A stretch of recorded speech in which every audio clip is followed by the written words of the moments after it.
देखिए, ये जो आइडियोलॉजीज़ एक बार पैदा हो जाती हैं, इन्हें ख़त्म करने में समय लगता है और कंसिस्टेंट एफ़र्ट्स लगती हैं लगातार। हमारी जो सरकारें हैं, उन्होंने समय समय पर कदम उठाए हैं इन चैलेंजेस से निपटने के लिए। तो नक्सलिज़्म शुरू हुआ, जैसा आपने बताया, नक्सलबाड़ी से। वहाँ से फिर चल के वो अलग अलग स्टेट्स में जहाँ जहाँ उन्हें जगह मिली वहाँ पैर जमाए उन्होंने। जिन सरकारों ने प्रोएक्टिव कदम उठाए, वहाँ से जल्दी ख़त्म हो गया और ये अपना नक्सलिज़्म जो है अलग अलग जगह पर अपने पैर फैलाता रहा।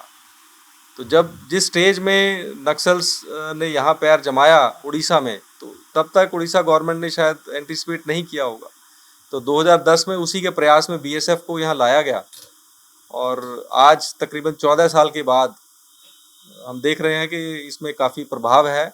उन जिलों को जो शुरू में सबसे ज़्यादा नक्सल ग्रसित थे, मलकानगिरी और कोरापुट, आज वहाँ पर नक्सलवाद तकरीबन ख़त्म हो गया। मुझे लगता है कि आपको भी ऐसा महसूस होना चाहिए। आज का जो सिनेरियो नज़र आ रहा है, तो ये तो सारी पब्लिक के लिए ओपन है कि जो नक्सलवाद 2010 में, 2008 में या 2004 में यहाँ पर था, जिस तरह के अटैक्स होते थे, जो नुकसान होता था, जो पब्लिक के अंदर इमेज थी नक्सल्स की, आप खुद भी अनुमान लगा सकते हैं। तो मेरा विश्वास अपनी जगह है।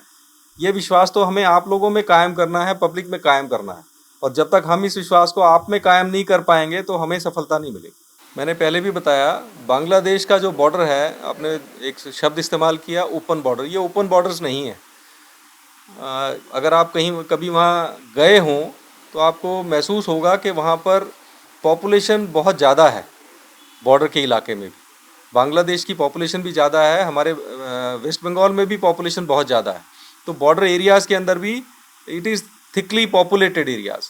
कई जगह पर तो गांव के बीच में से बॉर्डर जा रहा है। तो ऐसे में ये कर पाना बड़ा मुश्किल हो जाता है कि कौन सा आदमी उधर का है, कौन सा आदमी इधर का है।